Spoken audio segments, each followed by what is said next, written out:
If one design philosophy has defined the subculture of hardcore gaming hobbyists, it is the concept of a game that hates the players.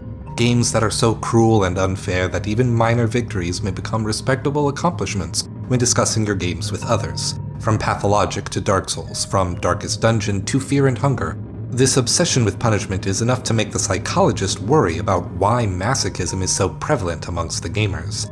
The three kinds of games that bring to mind cruel game design are horror games, difficult games, and punishing games. Yet of these I have a strange fascination with punishing games specifically. There are some genres where I find the suffering to be a novel and interesting shake-up to comfortable conventions, whereas others see me struggling for hours only to rage quit after a single total party kill. I got the idea for this video from Phil the Conquistador, co-host of the extremely underrated Pixelit video game novelization podcast, who also expressed this same wonderment at why these games are so interesting to us. So let's go through all of the design principles I have encountered that create the design philosophy of a punishing game. Then perhaps we will be able to figure out why people seem to enjoy games that are logically the exact opposite of empowering, rewarding, and fun. Part 1. Withholding information, the knowledge check. When you jump into a new game, there is a certain expectation that the developers are going to show you the ropes, tell you what the buttons do, explain to you how the systems of combat, resources, or traversal function. We expect that the game will equip us with the information we need to make informed decisions, or at least have an idea of what skills need to be developed to gain an advantage and overcome the game's challenges. So what happens when a game decides to just not do that for its players? What remains is that the player is left with no other option but to fuck around and find out. Try shit, get hit, and live with the consequences. In other words, the player is forced to learn through playing the game and nothing else. What do these icons mean? Is it better to dodge or block this attack? Does this game have damage types? Which type is best against this enemy? Wait, do you mean to tell me that there are 3 different physical damage types not listed on the weapon's stat screen? What does this item do? I have to use them to find out? This blank piece of paper is prompting me to write something and nothing happened when I did. A player's confusion or ignorance can only be overcome through experimentation, through a willingness to play around and learn from experience. This factor of punishing games, on its own, won't necessarily make a game feel punishing. Every game has a learning curve as you get to know what makes the game different or unique. In a non-punishing game, knowledge checks can both be learned and the solutions applied at the same time. Players learn to expect that the challenge of the game's goals can still be overcome, yet when combined with the other principles of punishment that we are about to discuss, every new experience may result in the player's death, the end of a run, or a reason to quit the game entirely. From a game designer's perspective, however, committing to the principle of withholding information is an opportunity to master the art of communicating through level design alone. For example, if you leave a bear trap on the ground to damage the player will learn what happens when you walk onto a bear trap. Then, later give that player a bear trap consumable item, and their creativity will be unlocked. A kinder game will show off an exploding enemy before it has a chance to harm the player. A punishing game forgoes that kindness. By throwing in the unexpected without warning, you can create a learning opportunity for one of your game's many challenges, as well as teach players to have an abundance of caution with everything they encounter. In other words, you can force out the fail-forward mentality from the player, if they are determined enough to make progress in your game. A carefully crafted experience will shuttle the player from one failure to the next, rather than making players feel as though the challenges are random or arbitrary.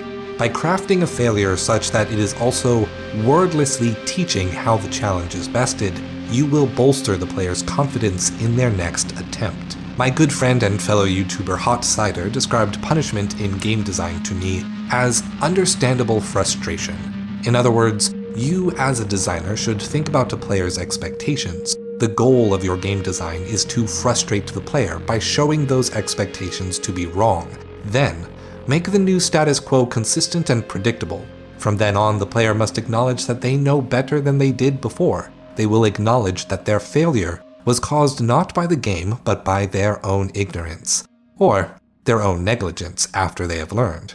They have learned, and thus, failing again in the future transforms the experience from a frustrating time into a fair challenge. If knowledge checks are not a core feature of your punishing game, you may just be making an unfair game instead. That feeling of frustration is a core affect of the knowledge check. To create that feeling, however, you need to encourage the player to value something. They need to value their progress, which leads to the second principle. Part 2. Incremental progress and severe setbacks. One of the key differences between Dark Souls and Elden Ring is that somewhere along the way, From Software switched their mentality about how to design the run-up to a boss fight. In the newer games, boss fights are the core of the spectacle. Losing to a boss is almost never punished by losing progress in a level. Elden Ring always provides a nearby checkpoint to get players to quickly get back in the fight after death. In Dark Souls, however, losing to a boss often meant not just restarting the fight, but replaying or running past the difficult encounters that blocked progress the first time. Demon's Souls arguably achieved both of these do-over design principles more effectively than its successors. Each Arcstone was divided into a very specific pattern: checkpoint level boss, checkpoint level boss, and then a final checkpoint and the final boss, creating significant impediments to progress throughout the levels, but allowing for immediate do-overs for the exciting climactic set-piece battle at the end of an Arcstone. Punishing games do not treat the player's progress as sacred. A person's time is the most valuable thing a person has. By taking away that progress as a consequence for failure, a punishing game audaciously tells a player that it is happy to make you lose that time invested. You don't get to jump back in and give it another go. You have to risk even more time to get back to where you were. Worse yet, all that time you lost is because you failed a knowledge check.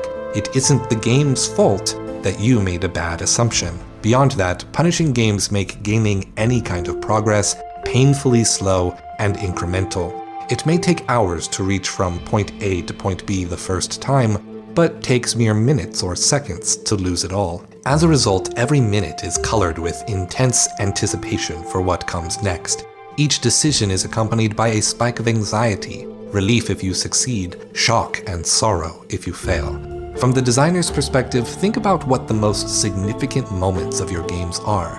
To maximize the feeling of this loop, clearly and loudly signpost when you are about to steal that progress away, giving the player one chance to respond correctly. On the path between the checkpoint and that moment, think of a variety of surprising or mundane ways to interrupt the return trip. Once you establish the stakes by showing the player how fragile their progress can be, it is time to develop an obsession with how that progress can be protected.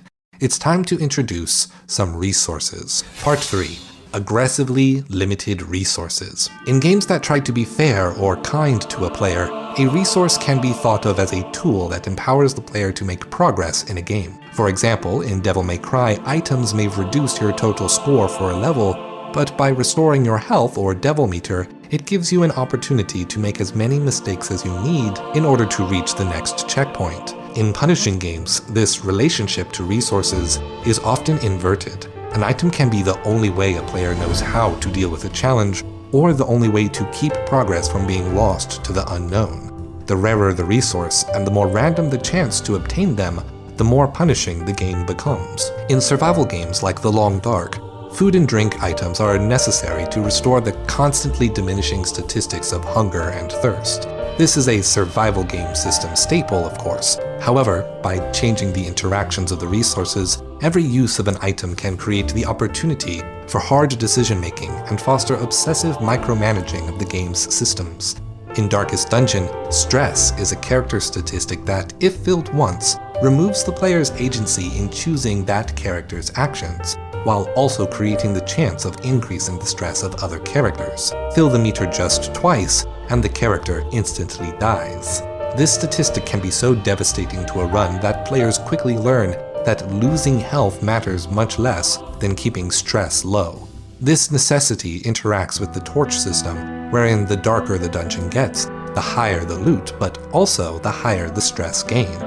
To keep that stress low, you need to burn torches. To burn torches, you need to buy them.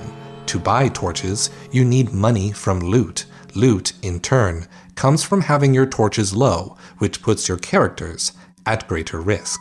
In Fear and Hunger, there are 3 character statistics that must be managed in order to survive: health, hunger, and mind.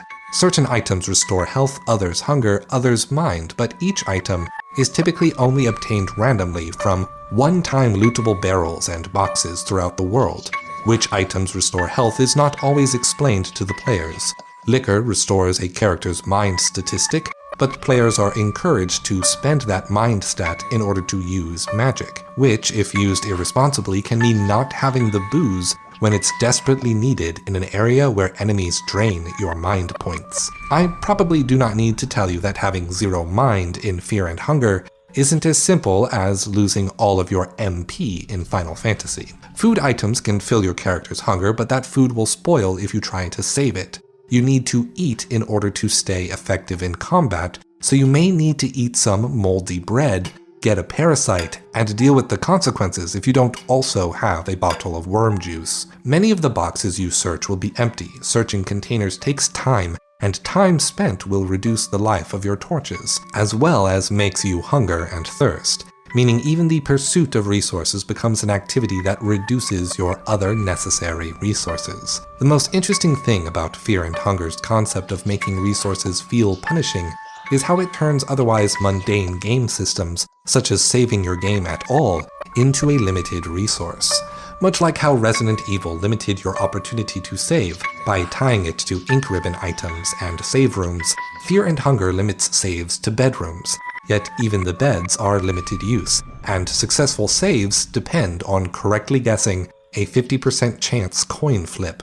Your odds of succeeding at saving the game can be improved by an item called the Lucky Coin, but using lucky coins here means not having them when certain enemy attacks require the player to flip a coin to prevent an instant game over. Oddly enough, the From Software design for healing items does not really create these kinds of punishing limits. In the Dark Souls games and Elden Ring, you reliably have 10 or so healing items depending on the game and where in the game you happen to be. By having all of your available heals restored each time you reach a new checkpoint or die to an enemy, the healing items no longer feel punishing in the same way as a truly limited resource. They become temporary setbacks at worst, a ledger of the number of mistakes you are allowed to make at best.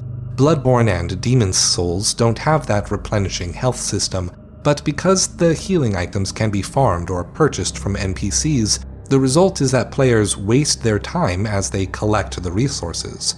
Wasted time is a significantly different experience than the principle of lost time and incremental progress from earlier in the video. The Souls games have great level design and combat design, layouts that encourage knowledge checks during exploration or while testing the player's mastery of combat. The Souls games deftly use other principles of punishing games in their designs, even with other items. Many of the Souls games have a plethora of helpful items that are truly limited. However, because the healing items are so reliable, many players will safely ignore interacting with the other resources the game provides. When a From Software game causes you to lose a precious resource, the player need not live with the punishment of loss. They can just get good instead. The one time the Souls games created a truly punishing interaction with a resource is when they decided to give the penultimate boss of Demon's Souls, Old King Alant, a grab move that permanently drains the player of their levels and statistics. Level ups are hard-earned and incremental in the Souls games. The potential of losing your experience points if you die twice in a row means getting those points back feels truly punishing. The audacity of then also stealing your levels, damage, hell, maybe even your ability to wield your weapons and armor away from you for playing the combat poorly is the most punishing thing a Souls game has ever done, one they have never repeated. A punishing game is not necessarily also a difficult game to play. Rather, it shines in affective difficulty. Punishment is in trying your emotions, knowledge, and decision-making more than in how accurately the player can execute the controls. By making your game's resources rare and random, by tying the resources to whatever condition protects a player's ability to progress in the game, by creating limited resources out of common or routine game elements, and by then temporarily concealing from the player what these resources even do, you have yourself a recipe for a significantly punishing experience. We are not done yet, however. There is one last principle that ties the others together in a neat paradoxical bow. Part 4. All changes are permanent. In the section on incremental progress and severe setbacks, we discussed how making progress impermanent is a key factor in establishing its value to the players. So it will be strange to hear that making progress permanent is also a core tenet of a punishing game. The key to this principle is how you apply that permanence. When a punishing game locks in your progress, it does not just lock in the success of making it further into the game, it also locks in all of the mistakes that were made along the way. If the game has a torchlight system, and you wasted those torches in areas that were only somewhat dark, then congratulations. This next save state makes that mistake permanent. So the next time you find yourself in the dark, surrounded by brutal enemies and instant death traps in the late game, you either brute force a solution for getting through, or you consciously accept your mistake, eat crow, and choose to load an older save yourself rather than the game forcing you into a game over. If the game has a permadeath system, design a way that the player's game must continue even if those characters die. Darkest Dungeon does just this. Even if your whole party dies in level, even if they were your strongest team, even if the entire roster of adventurers die in trying to beat that first level of the Darkest Dungeon, because your first team failed, you get kicked back to the hamlet.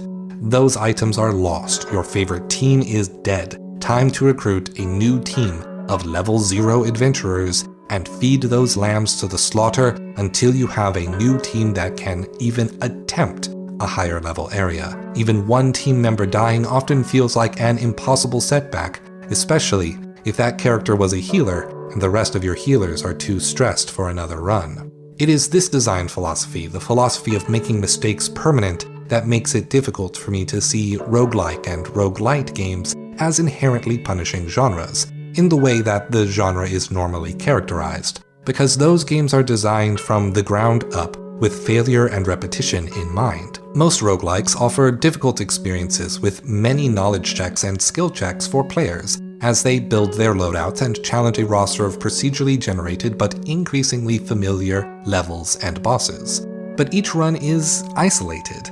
A failure in the past only serves to strengthen your ability to play the game in the future.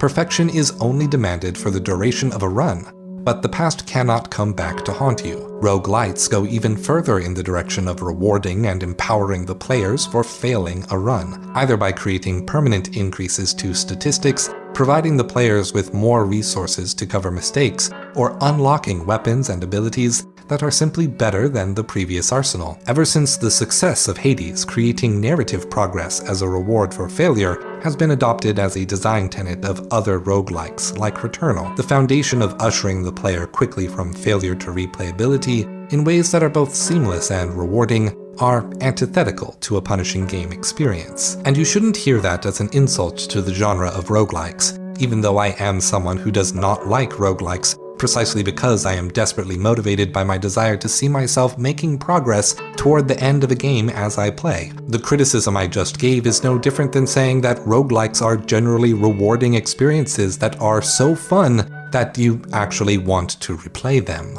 At the start of the video, I set out to break down the design philosophies of games that create punishing, sometimes downright miserable experiences for their players. Having gone through all of these common trends in these uniquely punishing games, I have a confession to make. I have never beaten a punishing game.